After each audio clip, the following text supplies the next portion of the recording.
Hello everyone, welcome to MG classes. मैं प्रिया जायसवाल। आज हम देखेंगे इसमें एडीओ को लेकर, जो कि छत्तीसगढ़ व्यापम का है। ये यहाँ पर अगर आप देखोगे तो छत्तीसगढ़ में हॉस्टल वार्डन का अगर वेट किया गया वो भी एग्ज़ाम हुआ, लेकिन जो एडीओ का है वो एग्ज़ाम नहीं हुआ है। काफ़ी लंबे समय से इंतजार किया जा रहा है, वेट किया जा रहा है कि अब आएगा, मगर अभी तक नहीं आया है। लेकिन हाँ, एक नोटिस जारी हुआ है जिसमें ये आपका बताया गया है आपका एडीओ को लेकर। इसमें आपका ये एडीओ का आपका अगर देखा जाए कि इसका फुल नाम क्या होता है, तो सहायक विकास विस्तार अधिकारी। ओके, ये जो आपका एडीओ है, एडीओ का फुल फॉर्म क्या है, तो सहायक विकास विस्तार अधिकारी, ये आपका नाम है। तो आप इसको लंबे समय से तैयारी कर रहे हैं, तो इसमें एक नोटिस आया है, हम इसको देख लेते हैं। किसमें कितना पोस्ट रहेगा, किस कैटेगरी को ज़्यादा बेनिफिट है, पीजीडीआरडी में कितना % बोनस रहेगा कि नहीं रहेगा, हम इसको देखेंगे। ओके, यानी अगर देखा जाए तो हम इसमें पीजीडीआरडी के बारे में भी देखेंगे कि उसमें बोनस मार्क्स रहेंगे या नहीं। ओके, तो एक एक करके हम चीज़ों को समझेंगे। सबसे पहले हम इसमें देखते हैं कि जो इसमें बताया गया आपका ये कि आपका पद का नाम क्या है, तो सहायक विकास विस्तार अधिकारी है। ये आपका 2025 के लिए है। इसमें अगर वेतनमान की बात की जाए तो वेतन कितना होगा अगर एडीओ के पोस्ट में, क्योंकि एडीओ का पोस्ट काफ़ी अच्छा है इसमें, आप जानते ही हैं। तो ये आपका वेतनमान कब आपका बताया गया है, तो इसमें 6 ग्रेड का है। ओके, ये आपका 6वां वेतनमान है। प्लस आपका ये कितना 2400 रहेगा आपका, ठीक है।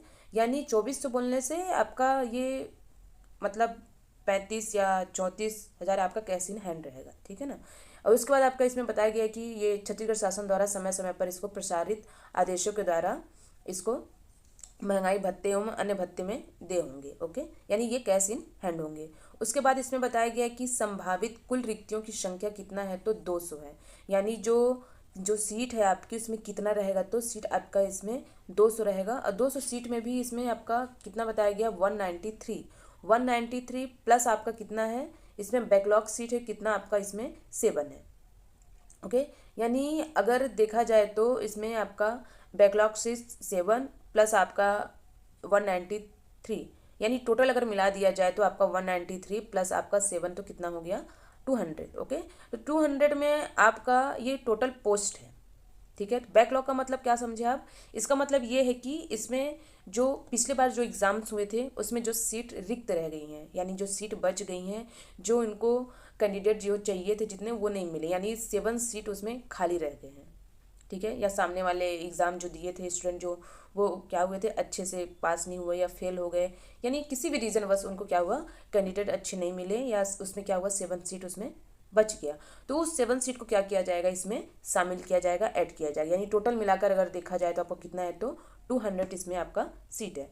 तो 200 सीट है, तो इसमें भी ऐसा नहीं है कि अब देखेंगे इसमें कहाँ कहाँ कितने कितने में बटा है, पहले इसको देख लेते हैं, ठीक है। यानी वर्ग में देख लेते हैं, क्योंकि दिख तो अच्छा रहा है कि 200 सीट है, मगर उसमें भी क्या होता है, कई वर्गों में बटा होता है, ये तो आपको पता है ही। ओके, तो इसमें देख लेते हैं आपका ये क्या है, आपका पद का नाम बताया गया है, क्या है आपका सहायक विकास विस्तार अधिकारी।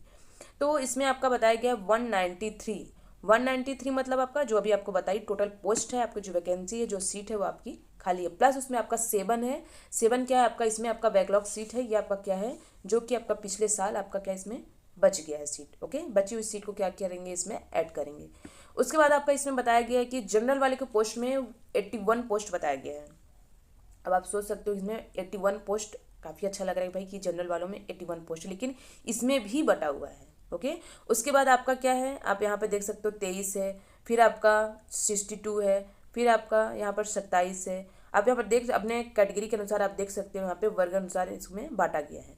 ओके, इसमें एक चीज़ याद रखना कि जो कुल रिक्तियों में देखा जाए तो इसमें 1/3 महिलाओं के लिए होता है, यानी जो मूल निवासी जो महिलाएं होती हैं उनके लिए आरक्षित सीट होती है, ये आपको पता होगा ही, क्योंकि जो एग्ज़ाम होता है एडीओ का उसमें होता ही है ये, ठीक है। जो 1/3 होता है वो महिलाओं के लिए सीट होता है जो स्थानीय निवासी हैं। ओके, तो इस चीज़ को ध्यान देना। उसके बाद आप यहाँ पर देख सकते हो एक एक करके बाकी सीटों में भी इसमें दिया गया है, ये देख लेना आप किस वर्ग में आते हो, उस वर्ग के अनुसार अपना आप क्या करना है उसको चयन करना। कई बार ऐसे सुनने में आता है कि भाई कि आप किसी और वर्ग में आते हैं बट सीट इसमें ज़्यादा है तो आप उसमें डाल देते हो, अगर आप पास भी हो जाते हो तो बड़ा मुश्किल है। आगे इसमें आपको बताया गया है कि 81 में, यानी जैसे जनरल पोस्ट है कितना है आपका 81 है, तो उसमें 81 की अगर बात की जाए देख सकते हो कई सारे वर्ग में करके बटे हुए हैं। इसमें जो 81 पोस्ट है आपका, जो मैं बार बार बोल रही हूँ आपका, ये ज़्यादा दिख रहा है मगर है नहीं। इसमें से आपका कितना है 81 में से आपका 24, ये क्या है आपका आरक्षित वर्ग है, ठीक है, सीट है। तो इसमें से अगर आपको ये माइनस कर दिया जाए तो 81 से 24 आपका कितना आएगा, तो 57। ओके, तो जो 57 सीट है इसमें ही जो मेल कैंडिडेट हैं इसमें आसानी से इसमें फॉर्म भर सकते हैं। प्लस ये भी है कि ऐसे नहीं है कि जो अगर 57 पोस्ट क्या है सिर्फ मेल वर्ग के लिए है, लेकिन जो भी महिलाएं हैं जो भी उसमें अच्छी खासी हैं, जो पढ़ के उसमें अच्छे से नंबर ला सकती हैं, रैंक में ला सकती हैं, तो वो भी इसमें ऐड है। ओके, यानी आपका 81 जनरल में से 24 सीट आपका कितना है, तो आरक्षित है। उसको अगर माइनस कर दिया जाए तो आपका कितना आएगा इसमें, तो 57 आएगा। 57 सीट है जिसमें आप आसानी से फाइट कर सकते हो। इसमें आपका जो अगर देखा जाए तो धीरे धीरे एग्ज़ाम आपका टफ होते जा रहे हैं, तो इसमें अगर आप 130 ला रहे हो, 140 ला रहे हो, तो ऐसा नहीं है कि आप पास हो जाओगे। यहाँ पर अगर देखोगे आप तो अच्छे अच्छे लोग अटक जाते हैं, क्योंकि 146 अगर सीट अगर आप लाते हो फिर भी उसमें कई लोग को सीट नहीं मिलती, 140 लाते हो तो नहीं मिलती है। उसके बाद आपका सिलेबस भी चेंज हुआ है, यानी आपको मेहनत करने की इसमें ज़्यादा ज़रूरत है। ओके, तो आप अच्छे से तैयारी करिए, बाकी देखते हैं आगे क्या होता है।